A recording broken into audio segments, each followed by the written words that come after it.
আমরা গীতার চতুর্থ অধ্যায় ৩৬ নম্বর শ্লোক থেকে আজকে পড়তে শুরু করব। শ্রীধর স্বামীর সুবোধিনী টিকায় আমরা এর আগে এই অধ্যায়টি অর্থাৎ জ্ঞানযোগ এই অধ্যায়ের ৩৫ নম্বর শ্লোক পর্যন্ত পড়েছি। সেখানে তিনি শ্রীকৃষ্ণ অর্জুনকে বিভিন্ন প্রকার যজ্ঞ, যেটি আমরা বলেছি ঈশ্বর আরাধনার উদ্দেশ্যে নিঃস্বার্থপরার্থ বা কর্মের কথা বলেছেন, এবং তার মধ্যেই সেই কর্মের মধ্যেই যে কর্মত্যাগ, কর্মের মাধ্যমেই কর্মবন্ধন থেকে মুক্তি হয়ে জ্ঞান প্রাপ্তি হতে পারে সেটি জানিয়েছেন। ৩৫ নম্বর শ্লোক পর্যন্ত আমরা আগের দিন পড়লাম, যেখানে শেষে বলছেন যে তিনি যদি এইভাবে কাজ করা হয়, এইভাবে কর্ম করা হয়, কর্ম করবে অথচ তাতে কর্মের বন্ধনে পড়বে না, তাহলে এর মাধ্যমেই মোহ দূর হয়ে সে তার দ্বারা সকল ভূতবর্গ অর্থাৎ সকল জগৎকে আত্মাতে জানতে পারবে এবং শেষে আত্মাকে পরমাত্মার মধ্যে অর্থাৎ জীব ব্রহ্মৈব ঐক্যই দর্শন হবে। এই কথা ৩৫-এ বলেছেন পর্যন্ত শ্লোকে। আজকে আমরা ৩৬ নম্বর শ্লোক থেকে শুরু করব। সেখানে আমরা এর পরে তিনি দু একটি কথা, যে তার জন্য কোনটা প্রি রিকুইজিট, কি কি প্রয়োজন, যেটি আগের দিন তো আমরা একটা পড়লাম যে তিনটি বিষয়ের কথা বললেন ৩৪ নম্বর শ্লোকে, যে তদ্বিদ্ধি প্রণিপাতেন পরিপ্রষ্টন সেবয়া, এই তিনটি বলেছিলেন। এই তিনটি এসেনশিয়াল। একটি হচ্ছে প্রণিপাত অর্থাৎ শরণাগত হয়ে, গুরুতে শরণাগত হয়ে সেবার দ্বারা তাকে তুষ্ট করে, এবং পরিপ্রশ্ন তার কাছে যে উপদেশ, জ্ঞানের উপদেশ জানতেছে, এই সাধনা করতে হবে, এই কর্মের মধ্যে দিয়ে ধীরে ধীরে জ্ঞানের পথে এগোতে হবে। আজকের এরপরে যে অংশগুলি বলবেন, যে তার মধ্যে যে কর্ম মাধ্যমে জ্ঞান প্রাপ্তি যখন হবে, সকল যে কর্ম ভস্মীভূত হয়ে যায়, যেটি অর্জুনের সংশয় ছিল, যুদ্ধ যে জন্য করতে চাইছিলেন না, সেই সংশয় দূর করার বিষয় বলবেন আজকে। এবং তারপরে এই শ্রদ্ধার বিষয়, যেটি ওই সংশয় দূর করার মধ্যে যে শ্রদ্ধার বিশেষ ভূমিকা, বেদান্তের সাধনা চতুষ্টার মধ্যে ষট সম্পত্তির মধ্যে শ্রদ্ধা আছে, সেই বিষয়টা আজকের যে আমরা যে ৩৬ নম্বর শ্লোক থেকে পড়ব, শ্লোক নম্বর 36 ফ্রম চ্যাপ্টার 4 জ্ঞানযোগ, সেখান থেকে আমরা দেখব। প্রথমে আমরা শুরু করি তাহলে গীতা ধ্যানের, যেটি আমরা মঙ্গলাচরণ আমরা পড়ি, সেই মঙ্গলাচরণ দিয়ে আমরা শুরু করি। গীতা ধ্যানের যে তৃতীয় শ্লোকটি আমরা মঙ্গলাচরণ দিয়ে সেটি আমরা প্রথমে একসঙ্গে পড়ে নিই, তারপরে আমরা মূল শ্লোকে চলে আসব। কোথাও যদি শুনতে অসুবিধা হয়, গলার আওয়াজ বা অসুবিধা, বলবেন, জানাবেন, বা না হলে কোনো প্রশ্ন বা থাকলেও সেটাও কোনো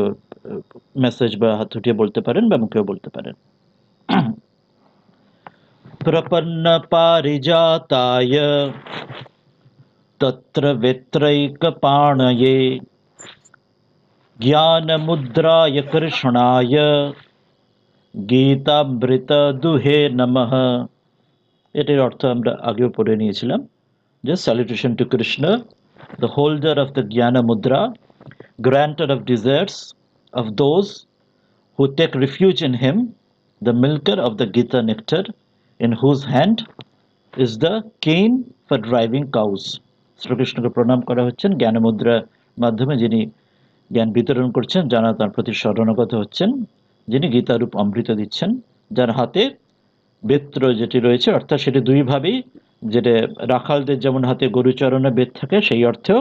আবার তিনি সারথি রূপে তিনি ঘোড়াদের চালনা শেখানো, যে তার হাতে সেই বেত্ররূপ দণ্ড, সেটিও দুই অর্থেই সেটি নেবার। এরপর আমরা আজকে শ্লোকেতে চলে আসি।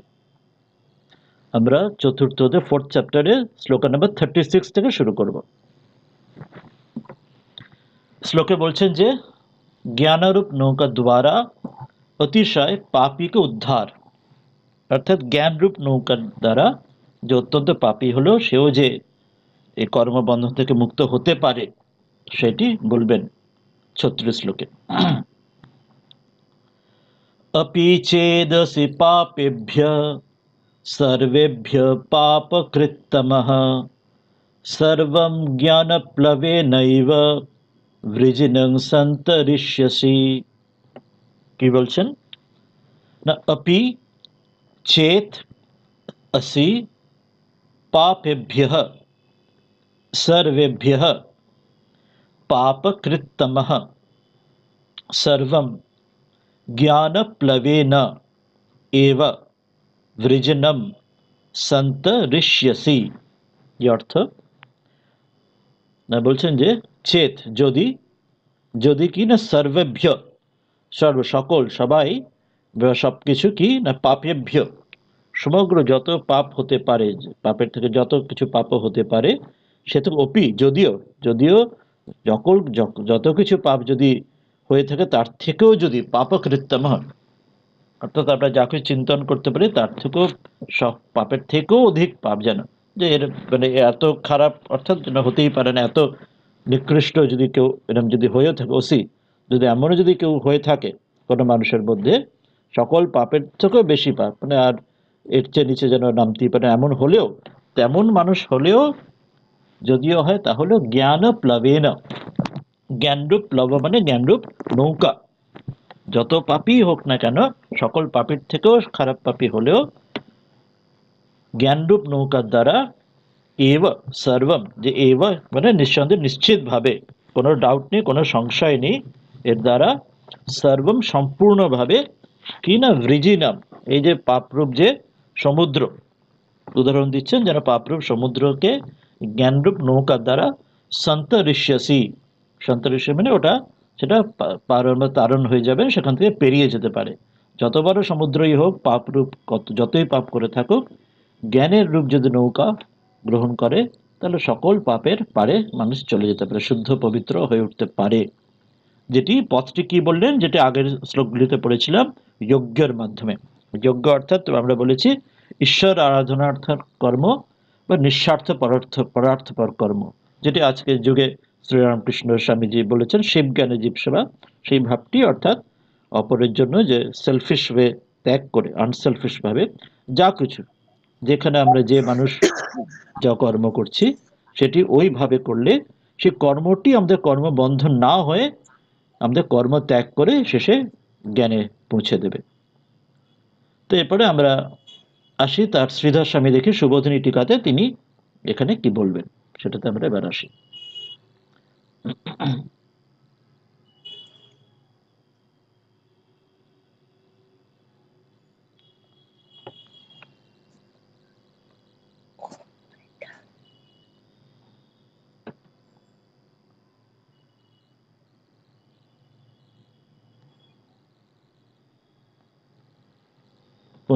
36 নম্বরে আজকে আমরা নিচ্ছি। বলছেন শ্রীধর স্বামী এখানে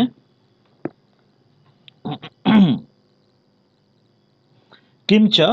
যে আরো কি না এই শ্লোকটি অপি চেত অসি পাপেভ্য সর্বেভ্য পাপকৃত্তমঃ সর্বম জ্ঞান প্লবেনৈব বৃজিনং সন্তরিষ্যসি। এই শ্লোকে খুব ছোট্ট করে তিনি বলবেন যে সর্বেভ্য, যে সকল, সর্বেভ্য পাপকারীভ্য, যে সকল যা কিছু পাপকারী, যেমন যে পাপকারী যে মানুষ, যে পাপী মানুষ তার থেকেও যে সকল কিছু পাপ যত পাপ হতে পারে মানে ভাবা যায় তার থেকেও পাপে ভে যদ্যপি অতিশয়ন পাপকারী, যত কিছু জগতে পাপ হতে পারে তার থেকেও যদি কোনো বেশি কোনো পাপ যদি ভাবা যায় তাহলেও পাপকারী ত্বম আসি, তুমি যদি যে সকল পাপের থেকেও বেশি পাপ করে এমন যদি মানুষ হয়েও থাকো তাহলেও তথাপি তাহলেও সর্বম পাপ সমুদ্রম, সকল যে পাপ রূপ যে সমুদ্র, উদাহরণ এটি উপমা দিচ্ছেন যে সিম্বলিক ওয়েতে সকল পাপরূপ যে সমুদ্র, সেই সমুদ্র থেকে জ্ঞান পোতেন এব, যে জ্ঞান প্লবেন যেটা বলছেন সেটা জ্ঞান মানে জ্ঞান পোত অর্থাৎ জ্ঞানরূপ নৌকা বা জ্ঞানরূপ জাহাজ, অর্থাৎ যে সমুদ্রে চলার জন্যে যাওয়ার জন্যে যে জ্ঞানরূপ নৌকা বা জাহাজ যেভাবে নিই, তো তার দ্বারা তুমি পাপরূপ সমুদ্র সম্যক অনায়াসে, না সম্যক মানে অতি অনায়াসে খুব সহজেই, তোমার কোনো রকম অসুবিধা হবে না, তুমি কোনো পাপরূপ সমুদ্রে ডুবে তুমি মারা যাবে না, তরিষ্যসি তুমি তার পার হয়ে যাবে। শ্রীরামকৃষ্ণের একটি গান কথাবৃত রয়েছে, তিনি অত্যন্ত ভাবের সঙ্গে গাইতেন, বলতেন যে আমি দুর্গা দুর্গা দুর্গা বলে মা যদি মরি। তারপরে আরো বলছেন সেখানে যে তবে কি এ ভক্তেরে যদি না তারও কেমনে জানা যাবে ওকে শঙ্করী। সেখানে দু একটি পাপের উদাহরণ দিচ্ছেন, যেন নাসিক ব্রাহ্মণ ব্রহ্ম হত্যা অত্যন্ত বড় পাপ আমরা জানি, যেখানে এই যে জন্য অশ্বত্থামা যিনি দ্রোণের পুত্র ব্রাহ্মণ ছিলেন, তিনি স্বয়ং আততাই তিনি ব্রহ্মাস্ত্র দিয়ে এই নিষ্ঠুরভাবে পাণ্ডবদের পুত্রদের রাতে ঘুমিয়ে থাকা অবস্থায় ধৃষ্টদ্যুম্নকে হত্যা করেছিলেন, অন্য পাণ্ডবদের পুত্রদের। আর যে অভিমন্যুর ইয়ের অভিমন্যুর স্ত্রী উত্তরার গর্ভে যে তারও যে সন্তানকেও সে গর্ভের ভ্রূণ হত্যা করে হত্যা করতে চেয়েছিলেন। কিন্তু তিনি যেহেতু তিনি একটু আওয়াজ আসছে কোথাও, মাইক্রোফোনটা মিউট রাখলে ভালো এই মুহূর্তে কারোর বোধ। হ্যাঁ, তা কোনো প্রশ্ন থাকলে অবশ্যই প্রশ্ন করে নেবেন। তা সেখানে যেমন বলছেন যে অশ্বত্থামা যেহেতু ব্রাহ্মণ বলে, সেখানে স্বয়ং তাকে এত খারাপ কর্ম সত্ত্বেও সেখানে স্বয়ং যখন অর্জুন শ্রীকৃষ্ণ বলছেন তাকে স্বয়ং প্রাণে বধ করছেন না, তাকে অন্যভাবে তাকে শাস্তি দিচ্ছেন। অর্থাৎ ব্রাহ্মণ হত্যা মানে এত বড় সেটি পাপ, সেটা যেহেতু অশ্বত্থামা এত খারাপ কাজ করেছে তা সত্ত্বেও তার জীবন রক্ষা করা হচ্ছে, যেহেতু তিনি ব্রাহ্মণ শরীর বলে সেখানে যে কাহিনীতে আছে। তো সেই জন্য এখানে যেমন দেখাচ্ছে যে বলা হচ্ছে যে নাসিক ব্রাহ্মণ হত্যা করি ভ্রূণ। আর ভ্রূণ হত্যা যে সেটি অত্যন্ত যেমন নিকৃষ্ট কাজ। আরো ওখানে বলা হচ্ছে যে আরো ভ্রূণ হত্যা, এবং আরো দু তিনটা ওই গানেতে আছে বিনাশী, আরো আরো দু একটি নারী বা আরো কিছু আছে দু তিনটে কথা। তো তেমনি বলা হচ্ছে এখানে যে সকল যত পাপ হতে পারে এত নিকৃষ্ট পাপ যদি হয়, সেই গানটাতে বলছেন যদি তার নামে ঈশ্বরের নামে তার থেকে পার হয়ে যেতে পারি। আরো এতে অন্যভাবেও কাহিনী আছে, যে আমরা জানি একটি শ্লোকও আছে যেখানে अच्छा अभी कोई एक ज्वाइन कर चुके हैं जो शायद हम लोग हिंदी में बोल लेते हैं अभी, शायद बांग्ला नहीं समझ पाएंगे तो हम हिंदी में अब लोग चले आते हैं। कोई ऐसे होंगे शायद बांग्ला नहीं समझ पाएंगे, तो कोई भी परेशानी होने से कोई भी पूछ लेंगे। तो उन्होंने बोल रहे हैं जे इस स्थिति में, इस हालत में दोनों, एक उदाहरण भी है, एक श्लोक भी एक है, जे ऐसे शिव जी का कुछ नाम करे या उनका ध्यान है अनुध्यान करे, उनका नाम जप करे, तो जगत में ऐसा कोई पाप अभी पैदा हुआ ही नहीं जो शिव जी का नाम करने से उसका से उद्धार नहीं हो सके। अर्थात भगवान का नाम उससे भी सबसे बड़े हैं। जैसे श्री राम का नाम भी कहते हैं, श्री राम जी का नाम करे तो उससे एक बार भी, कई बोलते उसमें भी कहानी है, जो कोई एक ऋषि, वो कोई राजा कोई पाप कर या कोई गलती करने के बाद ऋषि के पास आए थे उसका निदान ढूंढने के लिए। तो उस समय ऋषि नहीं थे, तो ऋषि के पुत्र थे। ऋषि पुत्र उनको बोल जाए 3 बार राम नाम करो तब उसमें तुम्हारे सारे पाप दूर हो जाएंगे। तो उन्होंने भावा जो 3 बार बोल दिया तो बहुत अच्छे बड़ी काम किया। तब जब ऋषि वापस आए, पुत्र उनको पूछा, बताया ऐसे हुआ है, तब उनको रूठ गए, जब तुमने 3 बार राम नाम करने बोला, तुमने एक बार राम के नाम लेने से जगत में ऐसा कोई पाप नहीं जो जिसमें छुटकारा दूर हो सकता है। और 3 बार राम तो मैंने राम नाम का असंबंध हो गए, तो 3 बार बोलने के लिए बोला। इसलिए भाव यही है, जो शिव जी का या राम या ईश्वर के कोई भी अपने इष्ट का जो ईश्वर का नाम करे तो गुरु से मिलकर। और यहाँ पे भी जो बात कहा जा रहा है, यह यज्ञ जिस भावना में कहे थे सेवा के आधार पे, शिवगण से जीव सेवा आधार पे करे तो तब सारे जितना भी कर्म का बंधन हो सकता है सबसे छुटकारा मिल सकता है, सारे कर्मों का या सारे पाप से उद्धार हो सकता है। इस श्लोक में बोल रहे। तब इसमें एक सवाल उठता है, अच्छा सपोज हम लोग पाप से तो छुटकारा मिल जाएगा, अर्थात हम लोग सागर पार होके हम लोग उस तरफ चले जाएंगे, पाप समुद्र पार होके ज्ञान का नाव से पहुंच जाएंगे। पर हम लोग तो पहुंच गए, पर पाप तो नाश तो नहीं हुआ, सागर तो रहेगा अभी भी। दोबारा पाप में आके फिर डूब जाए तो, वापस आके गलती से फिर हो जाए तो ये तब कैसे होगा? तो ये भी प्रश्न संशय उठ सकता है हम लोगों का ना,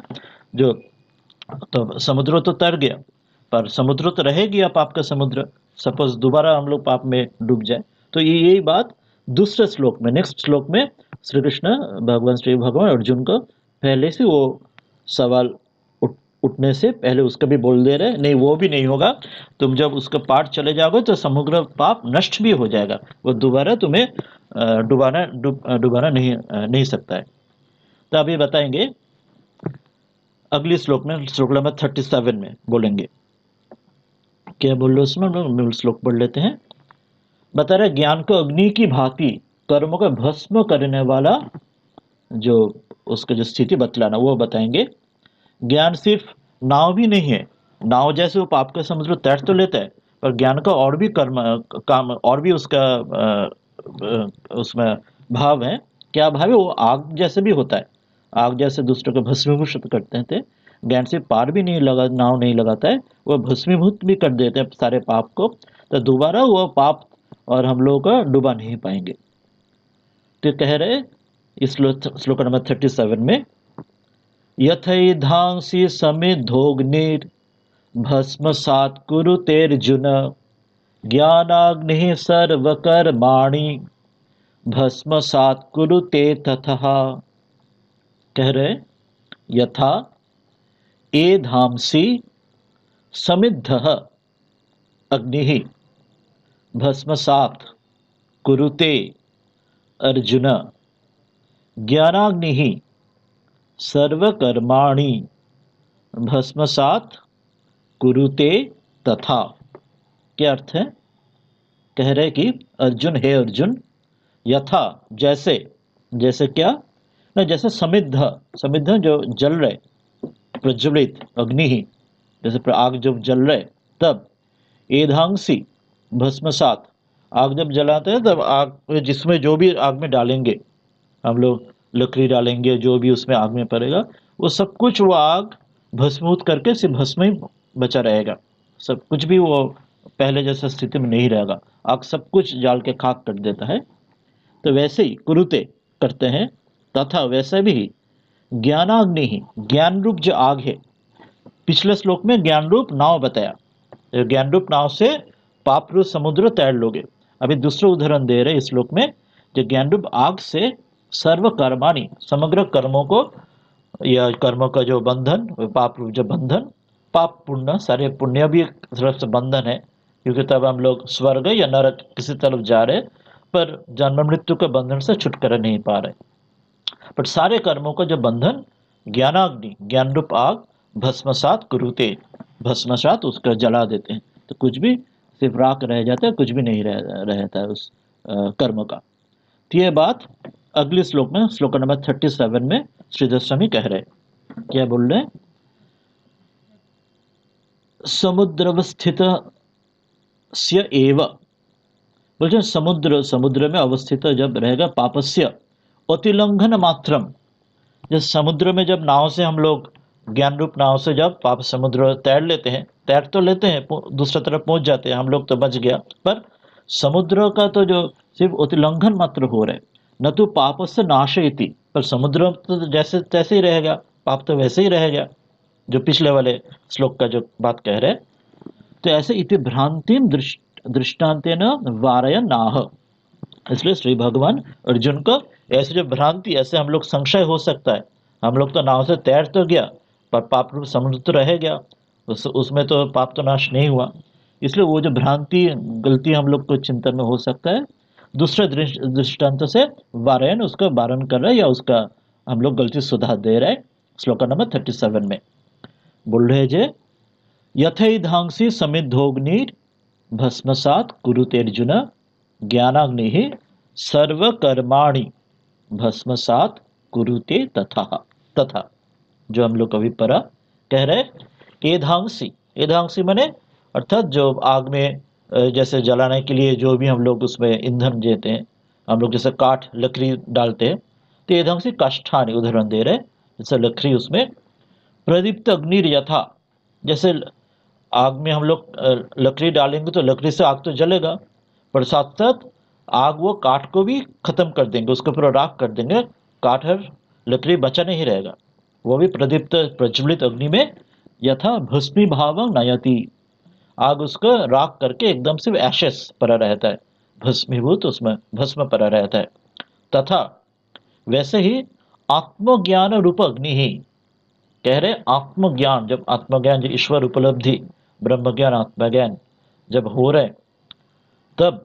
वो जो ज्ञान रूप जो अग्नि, उस अग्नि में प्रारब्ध कर्म व्यतिरिक्तानि, प्रारब्ध कर्म छोड़कर, प्रारब्ध कर्म व्यतिरिक्त, वो एक छोड़कर बाकी सारे कर्म, सर्वाणि कर्माणि, समग्र कर्म, भस्मी करोति, भस्मी करोति इति अर्थः।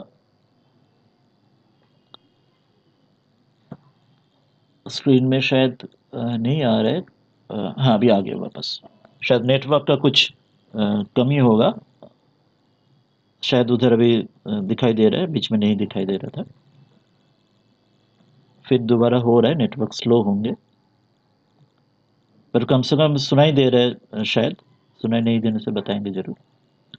तो प्रारब्ध कर्म छोड़कर समग्र कर्मणि भस्मी करोति, समग्र कर्म भस्म राख होकर जल जाता है। तो कर्म में कहते हैं तीन प्रकार कर्म जनरली बोला जाता है, एक प्रारब्ध कर्म, एक क्रियमान कर्म, एक आगामी कर्म। कौन सा क्रियमान, कौन सा आगामी कर्म, तीन प्रकार कर्म है। बोलते हैं जब ब्रह्म ज्ञान या आत्मज्ञान या आत्मोपलब्धि, ये ईश्वर लाभ जब होता है, तब क्रियमान कर्म और आगामी कर्म ये दोनों बचा नहीं रहती, ये संपूर्ण नष्ट हो जाता है, भस्मीभूत हो जाता है। पर जो प्रारब्ध कर्म,